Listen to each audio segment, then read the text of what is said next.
Let's record. All right.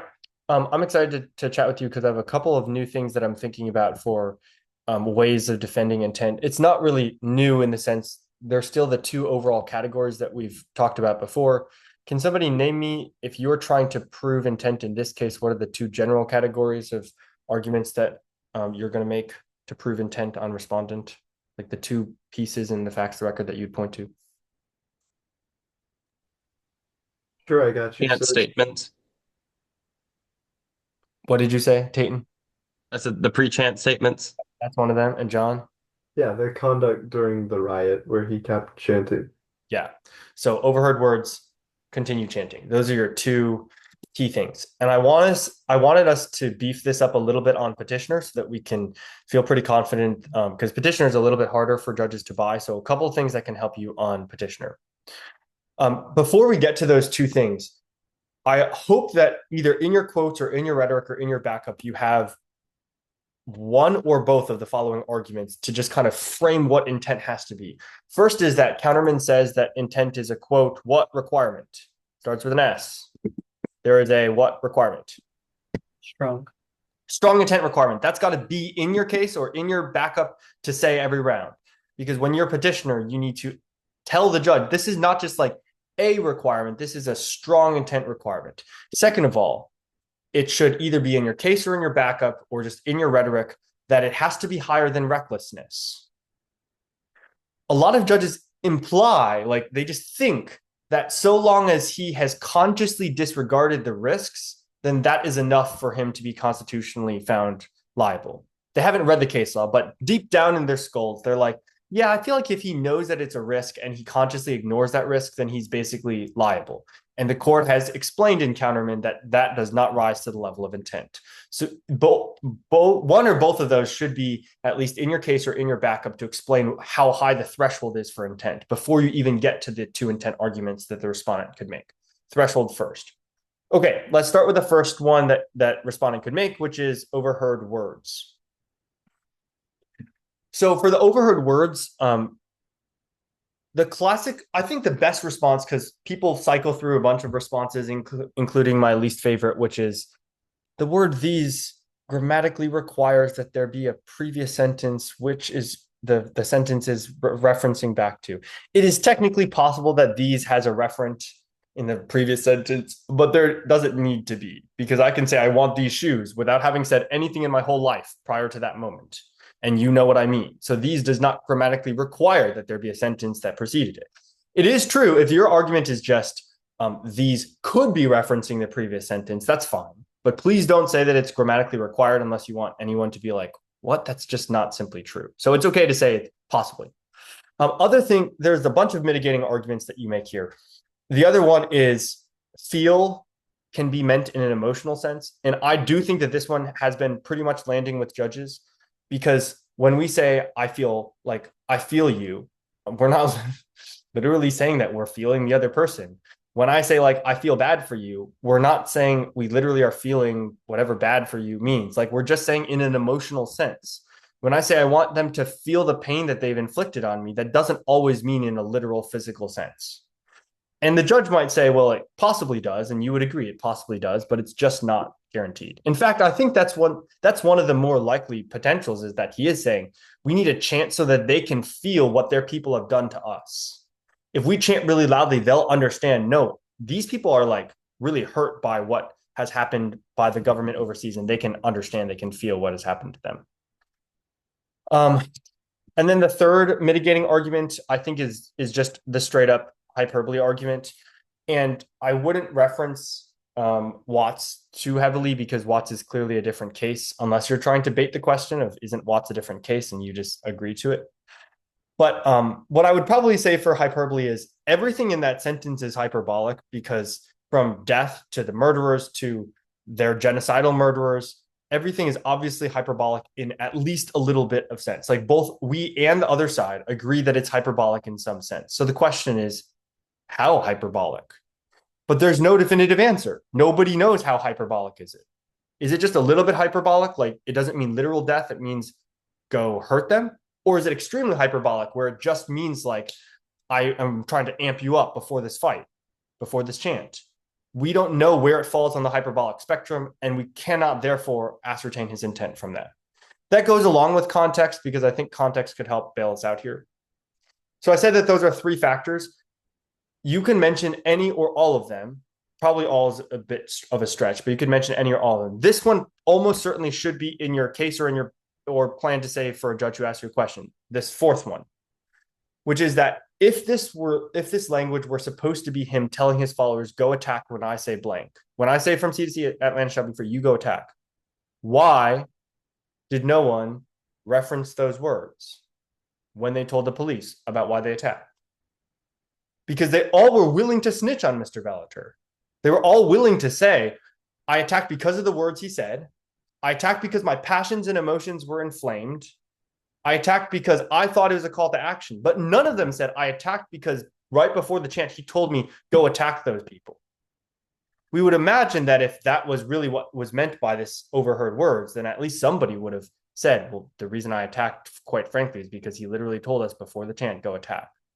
When in the record it says that these overheard words are reported, it says witnesses overheard that these words were said between Mr. Bellator and his colleagues. Not colleagues told the police that he had said this to them. Nobody from who had actually heard it reported that to the police. And they're not scared of snitching on him, obviously. It's just that they just, the people who actually heard the words in context didn't think that it was clear proof of intent. Okay, I'm seeing some potentially objectioning faces. So would love to hear any pushback here. Feel free to raise any objections here.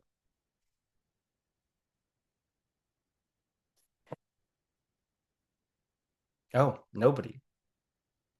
So you don't think that there's any valid respondent use for the pre-chant statements? Oh, no. False. No, I'm just trying to help you on petitioner. You have to use these overheard words on respondent. You have to use both overheard words and continue chanting on respondent, because why would you cut off one of your bigger pieces of evidence? I'm just saying on petitioner, and this is what you should do. Okay, maybe this sounds stupid, but I'm confused as to why like someone's actually saying like go attack him really matters in the long run. Because I mean, it's not like the police knew or something, or like the people that were attacking like knew specifically that, oh, the court was going to need something specifically saying go attack. They still said it was a call to action. I don't really see the impact of this as being super like winning over your judge on that point. I think it's because it's linked to the context point, Ali. So the context point is we don't know in what context it was said and what it was referring to. And I'm thinking that the people who heard it in context would be the best people who would be equipped to explain what that means. But nobody even thought it was significant enough to bring it up to the police. Only witnesses did, but nobody who heard it thought it was significant enough to bring it up to the police. And if like before, let's say that, on this call, I said to you guys, when we go to nationals, I want you guys to just go beat up Mrs. Cromer because she's not bringing back moot court next year. I feel like if we ended up beating up Mrs. Cromer, somebody would reference my words to the police, not just a witness who like popped in. Like if you heard me saying this, you would say, well, I beat up Mrs. Cromer because Ethan had told us in a moot court call that we should beat up Mrs. Cromer. Does that make any more sense, Ali? It just seems like the ones who heard it in context. It's not a definitive argument. Does not. Yeah. Am I wrong that the record does say that counter protesters and protesters did see it as a call to action? So, like, I'm asking, I guess, what's the difference between like seeing it as a call to action and Mr. Bellator actually saying, "Go attack them right now"? Like, because we're in the intent portion and not just the reception portion. So remember that, right? But what's the difference for intent?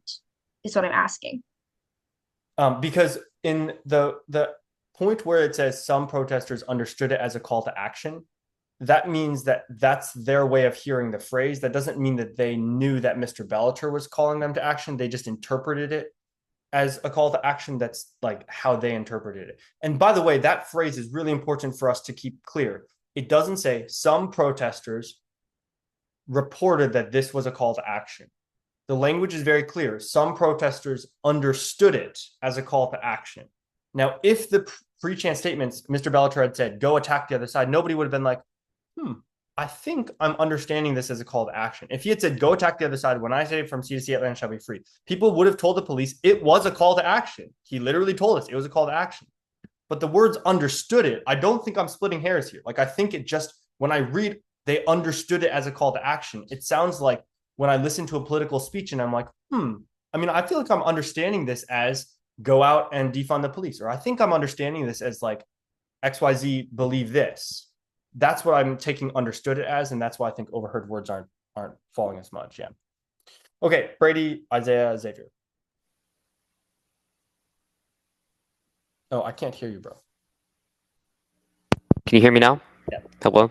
Okay. So on the idea that they would have like just snitched on him, if given the opportunity, is it possible that since the record says he made those statements to some colleagues, not like the entire crowd, that maybe the people who he actually told the statements to in context were people who were actually loyal to him, like the vice president or the secretary, and the people who snitched on them later were separate people who weren't there when he said those phrases, and that's the reason why they didn't, you know, say, well, he told us to, because they weren't there when he told, like, the inner circle, I guess, who wasn't going to snitch on him.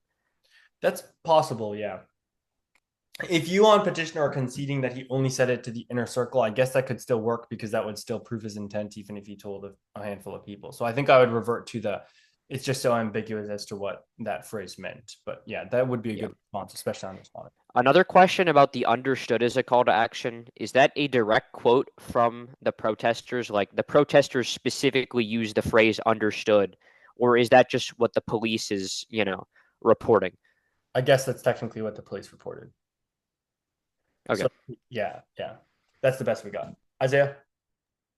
Would you use the understood prong in regards to like saying his intent is not present or proven because his own protesters would not, any reasonable person who wants the intent for incitement would say, guys, let's attack at this particular call.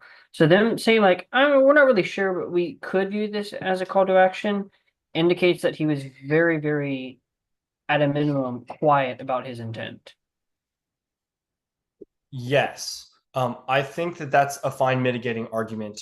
The only problem is that there is also the technical possibility that he's being quiet because he's trying to avoid criminal conviction. But you're right that I think a person with intent in many cases would be a little bit more overt than saying things that are mostly interpretable and then using a phrase that's heavily interpreted and even means peaceful things today. Xavier? I think my brain died and I can't phrase my question anymore. So okay, no problem. If you're rewatching the recording or just thinking about this later and have the question, you can feel free to let me know. Okay, let's move on to the continued chanting, because this one is the one that's catching a lot of people. I think my preferred response to continued chanting is actually similar to what I had at 4 for you guys, with a little bit of extra oomph. So the response that I had you already have your response to continued chanting, which is just like, he has a constitutional right to speak. There's no requirement that requires him to stop speaking when violence breaks out, yada, yada. But you have to anticipate the judge's objection, which is, it's not just that the other side attacked him and he kept chanting. He's of course free to do that. The force of the argument is that his side is attacking them and he keeps chanting. That's what you have to grapple with. It's not adequate to just say, well, he's allowed to keep chanting when the other side's attacking him, unless you use this argument, which I told you at Moot 4, which is he thought that the other side is attacking him, and any actions that his protesters are doing are more of like self-defense, justified retribution or retaliatory action, but not like he's egging them on. He's just kind of defending them. Before I get to Brady's question, I just want to flesh this out a little bit more with a few key points to keep in mind. One, you don't need to prove that Mr. Bellator was right that the other side attacked him first, but just that he thought the other side is attacking him first, which is extremely plausible because the whole time he has maintained that the other side is murderers. So if a fight breaks out, who does he think is the one who's doing the attacking? His own people who he loves, or the murderers that he's calling genocidal murderers?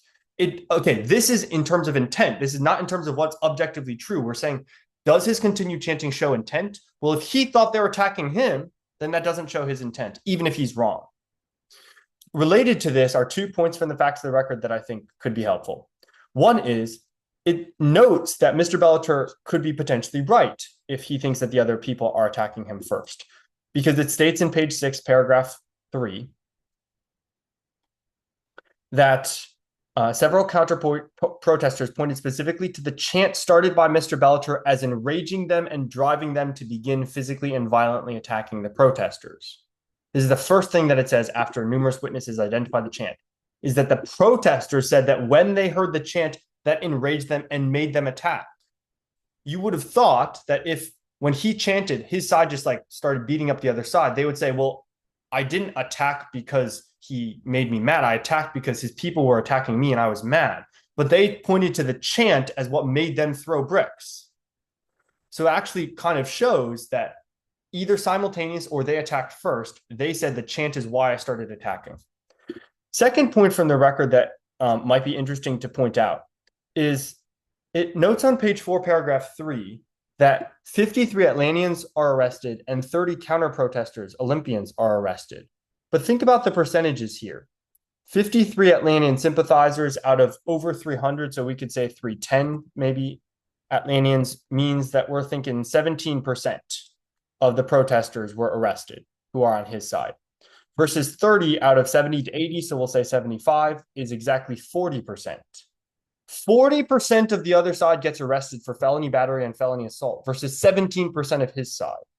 I'm not saying that this definitively proves anything, but I'm trying to give you some evidence to show I don't know that this was like one of those fights where his side just mauled the other side.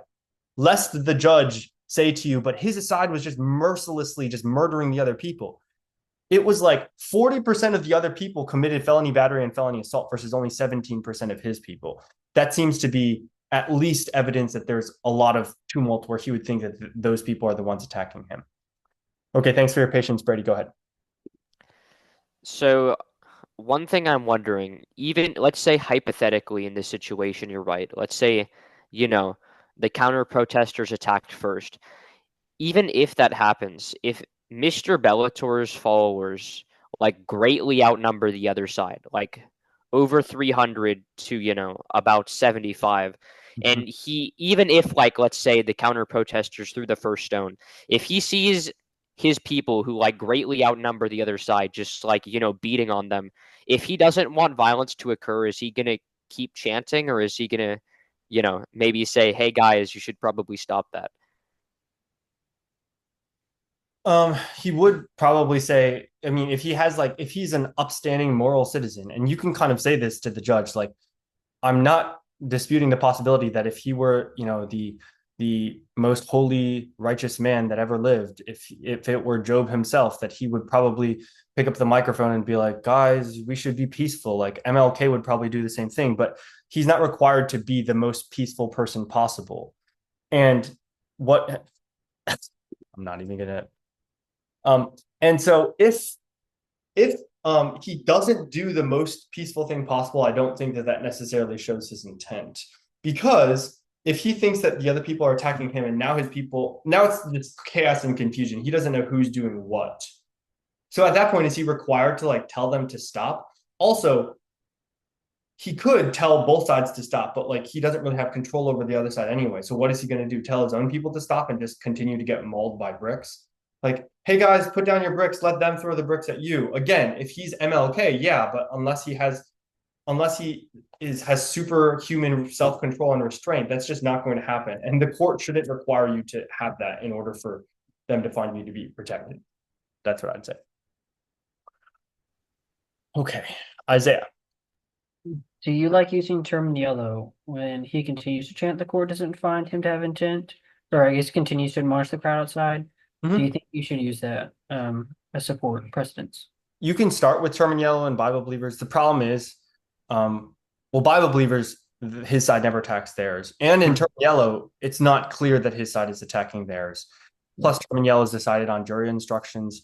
So you can use it to start, but I feel like the analysis has to go deeper after that. Okay. Brady?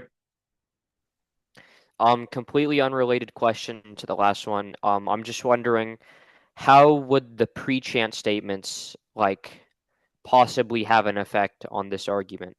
Like, can we say that he just happened to think that the other side was attacking him if we interpret his... I know there's arguments against the pre-chant statements, but if we come to the conclusion that feel the violence means that, like, he's not just saying they emotionally hurt us or something, but he's actually advocating for like death to the murderers or whatever, how would that have an effect on saying, well, he's just saying because the other side attacked them? If we knew 100% certain that he meant his overheard words to say, I consciously desire that the other side gets destroyed and you should enact my conscious desires, then you will never win, Brady. So if a judge asks you that hypothetical, you can concede, yeah, I'm not going to win if I lose that first argument just because of the second argument here. I just don't think that I've lost the first argument so bad. Yeah. Okay, just quickly on respondent, and then I'll shuffle you over to the other room. On respondent, make sure you're just highlighting the most likely, most reasonable explanation of the overheard words. So you can, instead of trying to, I don't know, bite off more than you can chew, you just say, the petitioner has given you a couple of conjecture ideas of what he meant because they're trying to, of course, make their client seem like he's in the best light. But the most reasonable first inference from these words is that these words are really expressing his conscious desire. You should make sure that you have that quote from Counterman that intent is the conscious desire of an outcome, because then you can make it very concrete. All you have to decide is when you listen to those words, do they indicate to you that he consciously desires the outcome of violence from his people happening to them? And that's all you really need to prove. And then, yeah, Isaiah. To take the hypothetical, you get a especially hard judge who like pins you in and says, like, counsel, we don't take the most reasonable interpretation. We need to know. We need a strong intent requirement here. And they just hammer you into the wall. They're like, give me proof that he was actually having the intent. Because I don't think either one of those actually really proves intent. What do you default to? You have to default to, Your Honor, the court in having an intent requirement has to have made it meet a bowl. Like it has to have been a realistic intent requirement. Sure, it's a strong intent requirement, but it can't be like an impossibly high bar that nobody could ever meet. And if this court is requiring that the person have to have confessed, like taken, some serum that makes him tell the truth, and then he confesses, I consciously desired that they all got hurt. That will never happen, and that couldn't possibly be what the court requires, because that would never, the person would just never confess that. In this case, we have such strong evidence from multiple factors that prove an intent requirement that if we think that this is insufficient, then we've basically said that the intent requirement can't ever be met. Because in a case in which he says two clear statements before the chant, doesn't look surprised when violence breaks out, and chants for 45 minutes while watching his people attack the other side, and we say that doesn't meet the threshold, then nothing ever will meet the threshold, and intent is basically a foregone conclusion in favor of the petitioner. I said that kind of articulately. If you want to watch that recording and, just rewrite down what I said, feel free to do so. Okay. And then the last thing that I'd point out under this before I shuffle you over is make sure that you highlight when you talk about continued chanting, what sort of violence happened. Either talk about the bricks or talk about the felony battery and felony assault that's happening. Don't just say there was violence and he kept chanting, because nobody thinks about it concretely. What does that mean? People were kicking and pushing and shoving each other? That doesn't really show that he loves violence because he watched some people like catfighting and then like let them be. You have to like describe it for the judge. There were literally people who would like take a match and light a car on fire, or dropped a Molotov cocktail on a police car. People who were picking up 4 to 6 pound bricks and hurling them at the other side. People who were committing felony battery and felony assault, things that you can go to jail for decades for. And while watching those people do that, he continues to say his chant. So just make sure you make it concrete. If you just say he watched violence and he kept chanting, it's not going to be persuasive. Okay, I'll see you guys later. Hannah's going to grill you on these exact questions, so be prepared.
Hey Ethan, how much does uh arrest set in motion overlap with knock and announce? I just thought of that.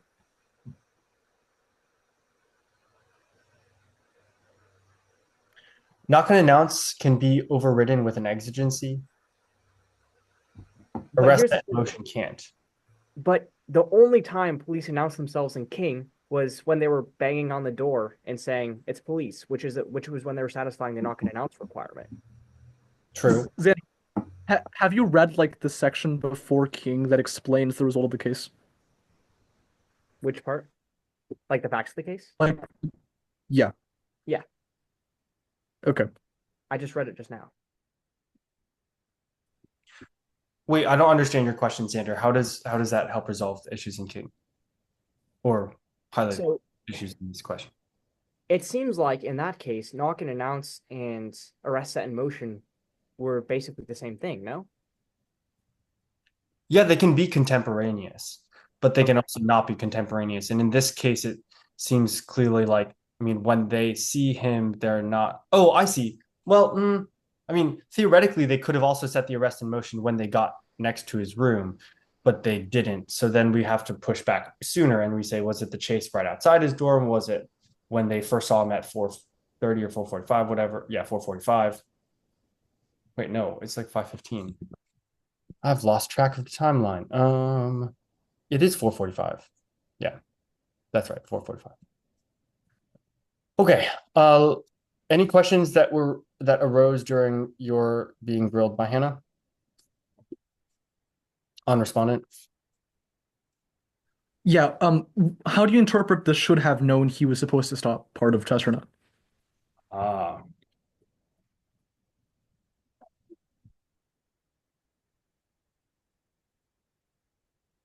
I think it's arguable because it's meant to be kind of ambiguous. Like, what does should have known mean? I mean, I think so should have known means that it doesn't mean that this particular person needs to know, but it means that there has to have been some factors that would indicate to the person that they should have known that they were being arrested.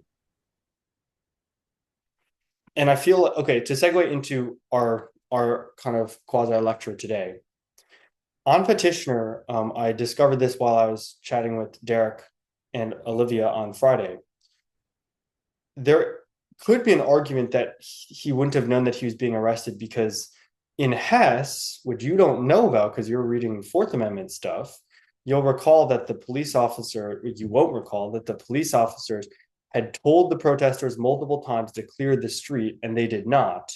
The police officers proceeded to walk down the street, which is meaning towards certain protesters, and the protesters moved out. So after repeated instructions to clear the street, they did not do so, but the police officers just are walking and the people are moving, but they're not committing any arrests. If you've read Hess, then that's great. And so there's no bar between using First Amendment cases for Fourth Amendment. So if you wanted to, you could certainly use that on Petitioner to say that he didn't know he was being arrested because when police, and this is just, you don't even need Hess theoretically. If the police says, ma'am, step back from the line and you don't step back, and they say, ma'am, step back from the line and you don't step back. I don't know. That was very sexist of me to say, ma'am. Excuse me. I take all of that back. Sir, step back from the line. Sir, step back from the line. And then you're still not stepping back. And so the police officer walks toward you. Is he going to arrest you? He may just be like walking to you to threaten to arrest you. He may be walking to you to hope in hopes that you will walk back once he gets close to you. And that may not be setting an arrest in motion at all. Yeah, Caleb. But there's a big difference between taking a step back and running into a hedge. No, I agree. That subjectively shows that he's scared of any confrontation with the police. But if the police said, sir, step back from the line, you did it 3 times, he walked toward you, and you're so scared that you run off, that doesn't prove that the police were trying to arrest you, because he may not have been trying to arrest you.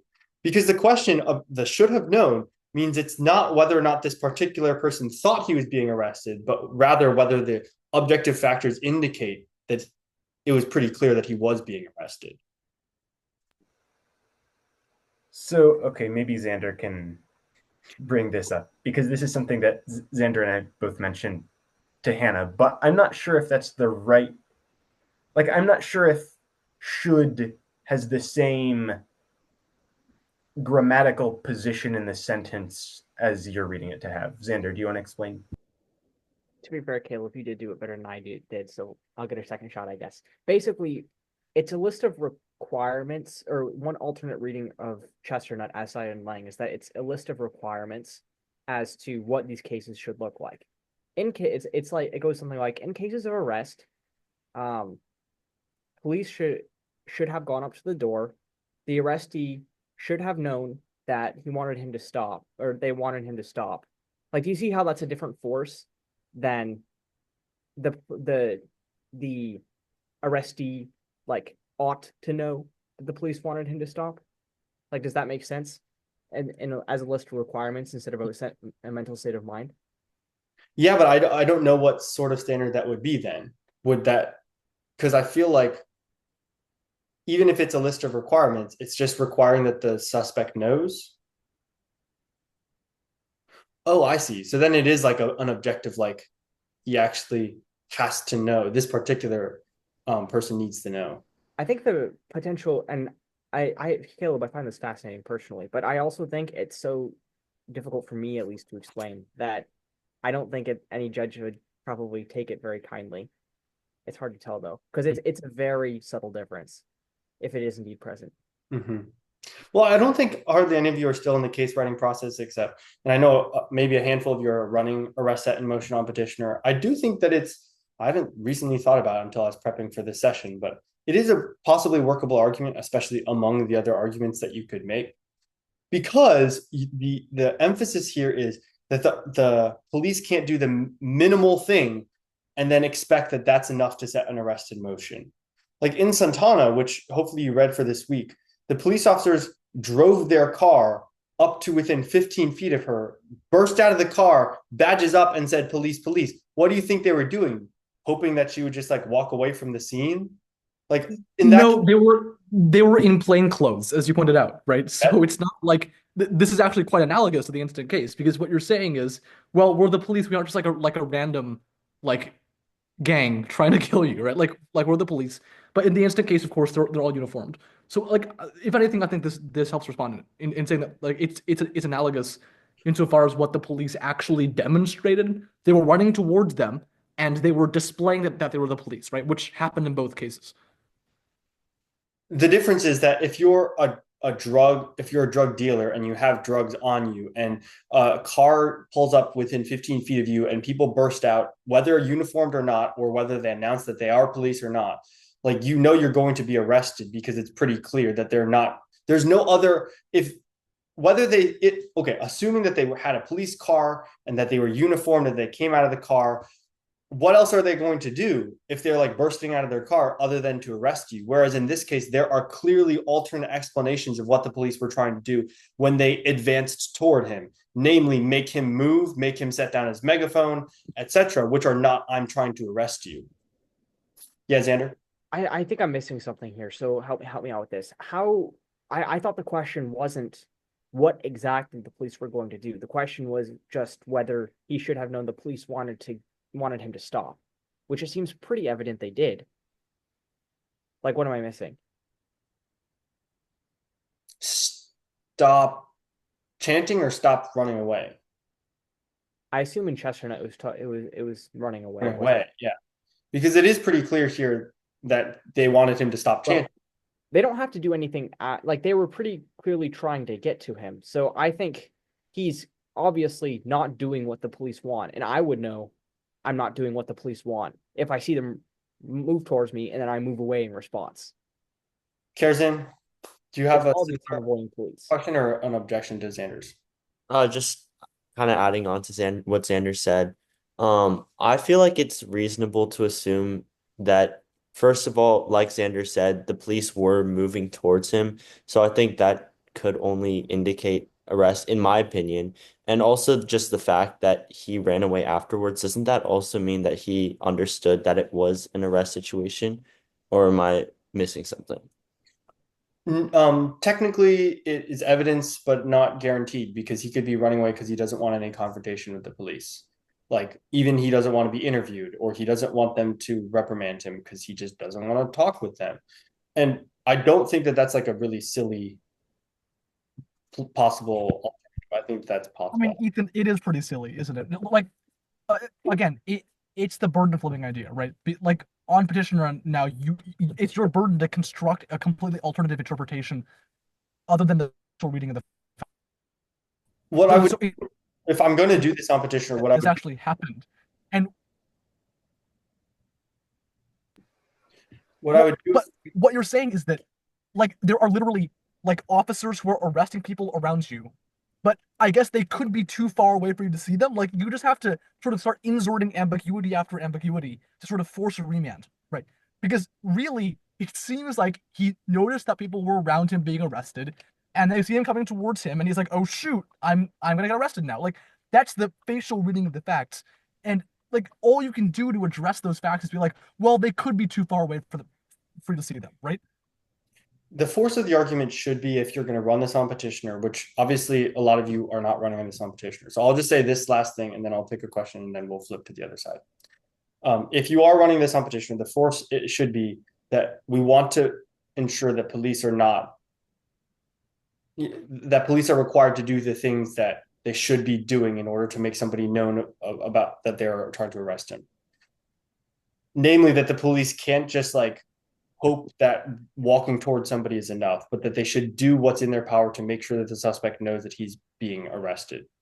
That's the thing I would say I would, if I'm petitioner, kind of not like burden shift, but I would basically be like, my point is not that he didn't know. My point is that the police didn't do enough, that the police are required to make someone know that they're under arrest. They did things that are ambiguous, that aren't clear enough, and that if we want to hold police to a proper Fourth Amendment standard to ensure that the person knows that they're being arrested, then we should require them to do something other than just walk towards somebody else.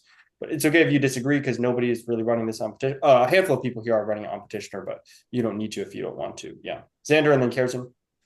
Okay. So I'll bring this back to something Derek said when we were talking with Hannah. It doesn't seem, even if there's possible alternate interpretations from Mr. Bellator's standpoint, we're not looking really at Mr. Bellator's standpoint. We're looking at it from the standpoint of police when they're initiating when they're initiating the exigency at his apartment later. And from their perspective, it seems quite reasonable from their perspective for them to think that he was escaping arrest, since presumably is what they had in mind, since they had just come from arresting Patrick and Henry and the people around him. Yes. But if they had objectively not, like, let's just say that they thought that they had and they hadn't, then their arrest wouldn't be justified just because they thought that they had previously attempted to arrest him. For escape, it probably, in terms of the connection, because Derek's question was like, is this a prerequisite? I think there's not a prerequisite that they fully set an arrest in motion. I think the prerequisite is that he's actually trying to escape. That's the actual prerequisite, which means he has to know that there are police officers there. So he's not just like walking out his back door because he wants to go to the grocery store, as I've used as an example before. That's the only like prerequisite. So he has to know that police officers are after him and he's escaping talking with the police officers, which in most cases, the clearest way to explain that is to say that he knew he was going to be arrested. Yeah, Karen. What could the officers have done differently to make the arrest less ambiguous? Because it kind of seems like when they started to walk towards him to try to arrest him, he kind of escaped immediately. Probably said, hey, or stop, or you're under arrest. So why did the officers not do that then? Do you think they just like forgot or something? Like it feels like if they like could have done it in like they could have done it easily, then they kind of would have because it's like part of police protocol. So it doesn't make sense why they wouldn't have like just said, hey, you're under arrest if it was that easy, you know? They weren't actually trying to initiate an arrest. That makes sense.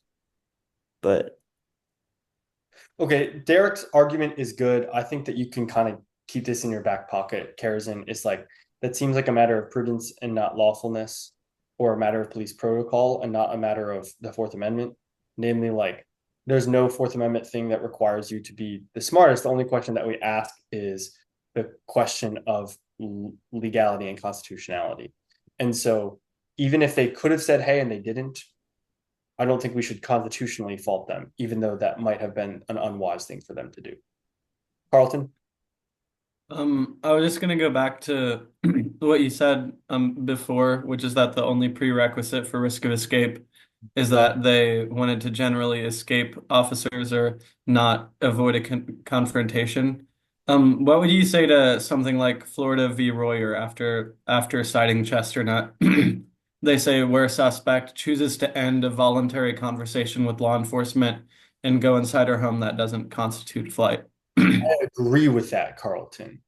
So I would say that's why I do think that escape is, I think if I might have misspoke if I said they're just trying to avoid confrontation with officers, it does have to be that they are trying to escape arrest.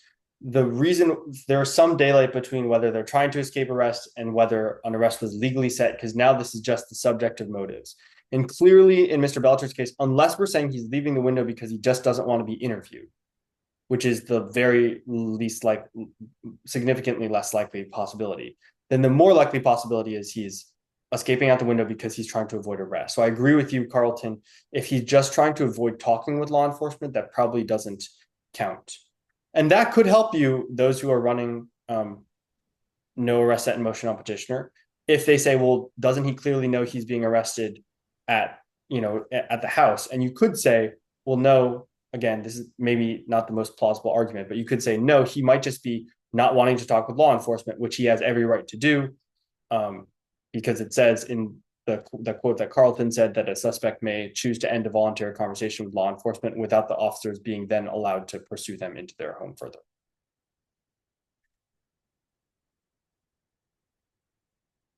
Okay, so what did you guys feel the best defense was when Hannah was pressing you as respondent? What was the best defense for arrest set in motion?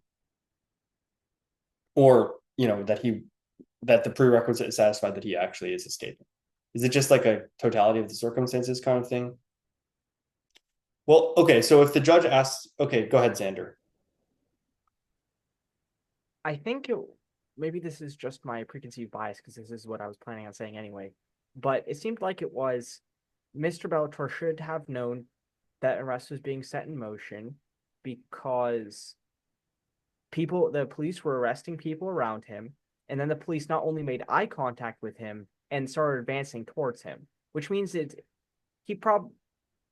reasonable to think that's what's occurring. And since he should have known the police wanted him to stop, he should have, or per Chesternut, it counts as setting an arrest in motion. Yeah. Like just going with the basic response. I feel like this is getting, well, Nat's Outrounds level. So that's the basic response. Right. I think the basic response also has to include Xander that they had told him to put down his megaphone and he didn't. And then afterwards, they then advanced toward him. Because if you just say they're walking toward him while making eye contact, that doesn't really seem that plausible that they're going to arrest him. It's the whole situation with them arresting other people, them telling him, put down your megaphone, he refusing to do so. They then walk toward him.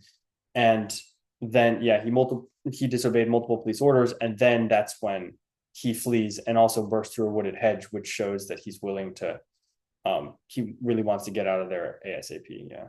Quickly, help the ignorant. Is disobeying a police order a crime? Yes, not complying with police orders is a crime. So it depends on, yeah, I mean, obviously it would kind of depend on what sort of police order it was. Like if the police said step back from the line and you didn't, and I don't know that you would ever get prosecuted for that. Unless it was like they walked up to you and they said step back and you still refuse to do so. But like, from afar, I don't think that you'd go to jail for that. But yeah. Okay. So even if the question is second segment, how does he know? I think I would still respond with first segment he knew. So the arrest was set in motion at the first segment. Because maybe the second segment when he's running into his place, although it's still hard to justify how he somehow doesn't know, even though he's running, but it's possible. And so you can just say, well, in the first segment, he clearly knew. And no, we don't know that in the state of Frankfurt. So you just kind of have to assume, Carlton. All right. Anything else, you guys? Well, I will see many of you next week, and we will talk about violence and general exigencies before we get to escape the week after. All right. See you guys later. Thank you, Ethan. Bye. Yep. Thank you guys. Thanks. Thank you. See you guys.